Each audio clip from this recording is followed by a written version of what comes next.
मुंबईतील होर्डिंग दुर्घटनेच्या पार्श्वभूमीवर जालना महानगरपालिका ॲक्शन मोडवर. शहरातील अनधिकृत होर्डिंग हटवणार. मुंबईतील होर्डिंग दुर्घटनेच्या पार्श्वभूमीवर जालन्यात महानगरपालिकेचे आयुक्त संतोष खांडेकर हे ॲक्शन मोडवर आल्याचं दिसून येत आहे. शहरातील होर्डिंग मालकांची त्यांनी एक बैठक घेतली असेल. अनधिकृत होर्डिंग हटवण्याच्या सूचना या बैठकीत देण्यात आल्या.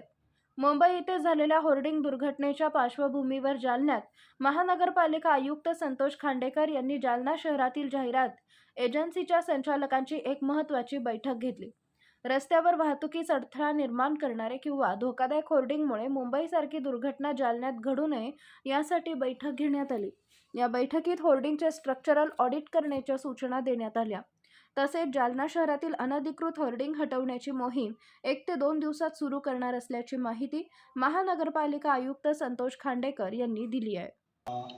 मुंबईला जी दुर्दैवी घटना घडली त्या पार्श्वभूमीवरच आणि आपण दरवर्षी मान्सूनपूर्व पावसाळ्यापूर्वी, कारण मान्सूनपूर्वमध्ये मोठं वादळ वगैरे याची शक्यता असते आणि म्हणजे हा जो पिरियड आहे मेमध्ये त्या आसपास आपण साधारणपणे होर्डिंगला नोटिसा देतो.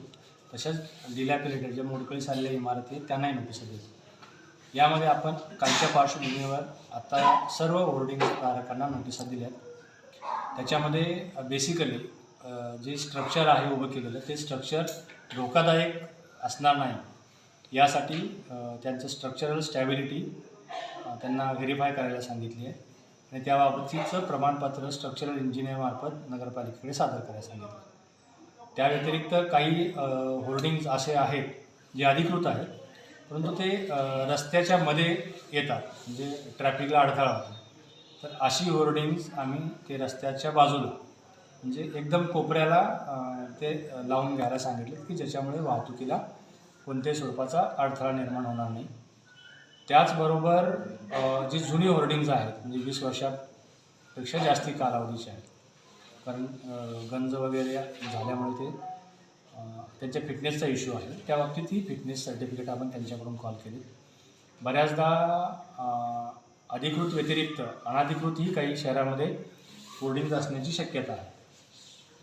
तर अधिकृत 280 वगळता त्या व्यतिरिक्त जी होर्डिंग्ज आहेत ती होर्डिंग्ज काढण्यासाठी आपण इमिजिएटली उद्या किंवा परवापासून आपण सुरुवात करतो आहे आणि येत्या 4-5 दिवसामध्ये साधारणपणे हे सर्व होर्डिंगचा जो इश्यू आहे तो इश्यू आपण म्हणजे नियमाच्या माध्यमातून म्हणजे अधिकृतला प्रोटेक्शन करून अनधिकृत पूर्णपणे काढून टाकू आणि धोकादायक जे आहेत ते पूर्णपणे काढून टाकण्यासाठी प्रयत्न करतो.